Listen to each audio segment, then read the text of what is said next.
Minha família nunca falou sobre religião, então eu fui... Sem nenhuma formação, né? Não acreditava em Deus, mas eu buscava muito. Em que sentido? Talvez eu quisesse acreditar que Deus existisse, porque as coisas que existiam aqui não eram agradáveis. Então eu buscava, mas eu sou muito... preciso ver pra crer mesmo, né? Senão eu não acredito. Então eu buscava na ciência, buscava explicações. E eu achava explicação pra tudo. Abriu o mar lá e andou sobre as águas. Não, tem uma época do ano que sobe, dá pra andar. Então eu achava explicação pra tudo. E nada me parecia lógico, né? Até na Bíblia mesmo, eu achava, Jesus foi um cara muito inteligente, mas nitidamente ele falava que o milagre era das pessoas, não era dele, né? Não, foi a sua fé que te curou. Isso eu acredito, né? Poder do pensamento e tal. Então eu ia muito de uma maneira racional e não acreditava em Deus.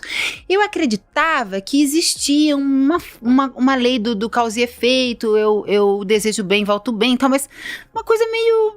nada muito forte, sabe? E aí, eu engravidei da minha filha, eu entrei numa depressão violenta, só que eu, e possivelmente você também, assim, a gente é o tipo de perfil que não vai entrar numa depressão, vai cair numa cama e vai chorar. A gente vai ficar meio apático, meio tem vários sem níveis energia. de depressão, né? E nosso perfil muito ativo, dominante, nunca vai cair numa cama e a gente pode até não querer levantar da cama, tipo, perdi o brilho e tal, mas não vai ficar... não é do nosso perfil. Então você não consegue perceber que você tá em depressão e a tua dor é tão grande quanto de quem chora, né? Não maximizando, nem minimizando nada. Então eu demorei pra perceber que eu tava em depressão, mas eu tive uma depressão muito forte, onde a minha vida não fazia mais sentido e tudo mais. E eu me questionava, eu falava, cara, por que eu não sou muito grata? Eu tenho tudo, eu tenho muito dinheiro, eu tenho filhos maravilhosos, eu tenho um trabalho que todo mundo queria, eu tenho uma visibilidade que todo mundo queria, mas por que eu não sou extremamente grata? E só quem sabia disso era meu marido e a minha sócia, que fica muito colada e é madrinha da minha filha e tal. Eu não tinha coragem de falar isso para as pessoas, sabe? Tipo, eu não sou grata. Então você me olhava, você achava que tava tudo ok. Mas eu passei 3 anos pedindo por isso. Eu queria ser grata, minha vida tinha que fazer sentido, eu queria ser grata. Eu tinha tudo e eu não tinha nada. Tinha tudo, que todo mundo queria ter. Carro? Tenho. Helicóptero posso, barco posso, filhos tenho, corpo tenho, carinha tenho, Instagram tenho, mas não tinha nada. Eu tinha tudo e não tinha nada. Foi aniversário dessa minha sócia. Aí você vai entender do contexto. A gente foi de helicóptero, aluguei um barco, fiquei no Fazano de Angra, tudo e nada. Chegando lá, a gente já entendeu que ia começar a rolar algumas coisas diferentes. Ela é mais espirituosa, tal. O celular dela caiu. A gente tava falando sobre desconectar do universo e se conectar mais espiritualmente. Eu falei, me ensina a fazer isso, tal. O celular dela caiu no mar. E ela tinha acabado de comprar um iPhone em alto mar. E aí vai a gente procurar, obviamente, que não tem como, né, achar. E aí ela falou assim, Deus, qual é o recado? Será que é pra eu me conectar mais com Deus? Pelo amor de Deus, me faz achar meu iPhone, que eu acabei de comprar caro e tal. O Marujo não achou o iPhone 7 metros pra baixo, ligado, tocando. Como é que explica isso? Então a gente já entendeu ali que tinha alguma coisa, mas isso foi com ela, eu olhei e falei, coincidência, né? O aparelho mara, o iPhone tá bombado, tá funcionando. Resumindo, porque a história é longa, resumindo mesmo, a gente voltou pro quarto, foram dias, e eu comecei a passar muito mal, falta de ar. E eu Do nada. Até achei que era uma crise de pânico, mas não era, porque de fato o meu batimento cardíaco parou, porque elas contaram, então não era crise de pânico, não chega a isso. Mas inicialmente achei que era. Faltou o ar, eu não via, eu não conseguia ver e eu não conseguia ouvir. Só que eu fiquei paralisada, foi um troço esquisitíssimo. E eu lembrei que o pai de uma amiga minha teve uma doença onde os músculos dele foram parando, ele foi tendo tipo uma paralisia cerebral e virou um vegetal. E foi exatamente assim, eu falei, ferrou, vou virar um vegetal. E eu comecei a ficar apavorada, só que eu não conseguia falar. No barco. Isso voltando do barco. Eu voltei, eu parei na frente do som do quarto e fiquei parada. Foi um negócio assim inexplicável. E aí, elas me olharam, viram que tinha alguma coisa estranha. Eu falei, não é possível que ninguém vai ver que eu tô passando mal, que vai me levar pro médico. Resumindo, eu comecei a viver segundos, você entende um pouco de física quântica? Segundos como se fossem o desdobramento do tempo. A cada minuto parecia uma eternidade. Eu falava, gente, o que é isso? O que eu tô vivendo? Eu preciso sair daqui. E aí eu comecei a achar que eu ia ter algum problema tipo de de demência, de alguma paralisia cerebral, e eu ia ficar presa dentro do meu próprio corpo. Eu tinha um nível de consciência, mas eu não me mexia. Tá. Eu comecei a sofrer muito, porque eu falava assim, eu vou ficar assim, os meus filhos vão achar que eu pra sempre não tô me comunicando. Eu tô me comunicando, só que eu não consigo dizer que eu tô sabendo tudo que tá acontecendo. E eu comecei a sofrer, mas sofrer muito. E elas duas ali, sem saber o que estava acontecendo, viram que estava passando mal, meio que foram me encaminhando ali pra porta, me sentaram. Era um movimento meio robótico, era uma coisa estranha. E a Pétala, tava a Marcela, a Juliana e a Pétala. A Pétala acho que você conhece das redes sociais. Ela tinha saído pra cachoeira. Resumindo, demorou algumas horas, um determinado momento ela chegou. E eu, na minha cabeça, eu falei, gente, ela vai chegar e vai salvar minha vida, vai me levar pro médico. Essas horas, você tava lá, paradinha, presa no tempo.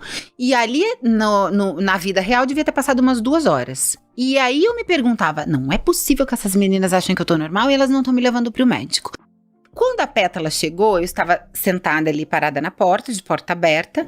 E aí ela falou, o que foi com ela? Aí as meninas, não sei, ela tá assim faz um tempo, ela tá passando mal. Ela falou, você tá brava comigo? Eu falei, ai não, eu achei que ela fosse chegar e me levar pro médico, agora ela vai cismar que eu tô brava com ela. Aí ela falou, amiga, o que você tem? Eu não conseguia falar. Aí ela falou assim, e eu jurava que ela ia me levar pro médico e ia me salvar. Eu tinha muito isso dentro de mim, durante essas 2 horas, que pra mim pareceu uma vida. Eu fiquei pedindo, ela vai chegar e vai me levar pro médico, ela vai chegar e vai me salvar, ela vai chegar. Era o meu pedido, ela vai chegar e vai me salvar. E ela chegou e falou assim, vamos orar? Eu queria bater nela. Eu falei, orar? Uma hora dessa, eu morrendo? Preciso de um médico? E ela me fala, vamos orar? Mas era o que eu tinha. Eu falei, toda merda mesmo, vai sair, né? Eu consegui fazer assim com a cabeça. Quando eu fiz assim, eu não lembro. Diz elas que eu desmaiei e elas me botaram na cama. Nessa hora, elas falaram que eu fiquei cinza, não respirava, não nada. Me pergunto por que vocês não me levaram pro médico. A Pétala já entendeu que era uma coisa espiritual, mas ainda assim eu me pergunto até pra ela, por que você não me levou pro médico ainda assim? Não, amiga, eu sabia que era espiritual. Não tinha coração, tinha que... Caraca, mas que coragem, hein? Muito. E aí elas me deitaram e aí quando elas sacaram mesmo que a coisa era espiritual, porque até então elas me deitaram e falaram, não, pensamos pra te levar pro médico, você ficou cinza e tudo mais. Quando eu acordei, eu já acordei vomitando. Então eu até imaginei, falei, será que eu tava tendo alguma parada cardíaca, alguma coisa que dá enjoo e vomita mesmo e tal? Mas quando eu acordei, ela falou rápido. Ela falou assim, você aceita Jesus? Foi muito louco. Ela falou, você aceita Jesus? Eu falei, meu filho, tô aceitando qualquer coisa, qualquer pessoa. E aí saiu a minha voz, eu falei, aceito. Quando eu falei aceito no desespero, tá? Porque eu falei, eu vou morrer, eu tenho que aceitar, não tem opção. Ela botou os 2 joelhos no chão, todas as luzes, eu falo o nome que é para as pessoas poderem ligar se elas quiserem, do Fazano de Angra, estouraram.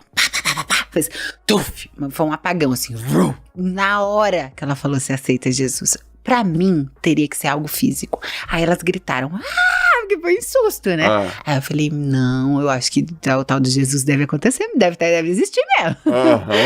Resumindo, foram 15 horas de muita luta, vomitei, passei mal, 15 horas. Eu nunca passei tão mal em toda a minha vida, foi uma luta. Existia um determinado momento em que a Juliana estava chorando, que era uma das minhas amigas, e a Pétala, ela representava como se fosse um mensageiro, como se fosse um pastor. Ela começou a falar da Bíblia, contar histórias sobre Deus.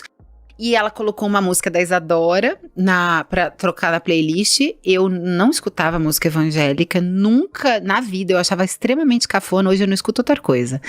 Mas eu achava horrível. E aí, de repente, ela colocou aquela música e aquilo lá me deixava bem. Quando parava a música, aquilo me deixava mal. Então eu botei no negócio de repetir e eu ficava ali naquela música respirando. E é uma música que ela tem, que é que ela seja forte e corajoso. Seja forte. E tinha a ver com o momento que eu tava passando. Então aquilo ali me acalmava e tudo mais. E aí, num determinado momento que a Juliana tava chorando, eu falei pra Pétala, eu falei pra Juliana, o que você tá chorando? Eu conseguia falar frases em determinados momentos que talvez fossem escolhidos por Deus. Ela falou, eu tô pensando no Pedro é o filho dela. Eu virei pra Pétala e falei, o que você tem pra falar do Pedro? Ela tava falando de todo mundo. A Pétala começou a me contar a história do Pedro da Bíblia. Eu nem tinha me ligado que o Pedro era o Pedro da Bíblia e tal. E aí ela começou, só que ela tem um jeito debochado muito engraçado. Ela, Pedro negou Jesus 3 vezes. No que ela fez isso, eu me toquei que era a minha história. Era sobre mim. Porque eu neguei Jesus 3 vezes. Eu nasci e tinha uma amiga vizinha minha que era evangélica. E eu ia com ela pra igreja, meu corpo ia, né? Sempre, porque a mãe dela tinha separado, tinha passado por uma separação e ia muito pra igreja, ela chamava Larissa. E eu ia sempre com ela, pra gente ficar brincando e tal, então meu corpo tava ali. Depois, na adolescência, eu fui melhor amiga da Sara, que é filha de uma pastora, aonde eu ia pra igreja, porque ela cantava, meu corpo. Mas eu não tava ali, era meu corpo. E depois, a última pessoa que tentou me apresentar Deus foi a Simone, que me levou pra um retiro, depois da minha separação e tudo. Então eu entendi que aquela história era sobre mim. Era o número de vezes que eu estive e não estive com Deus. Aí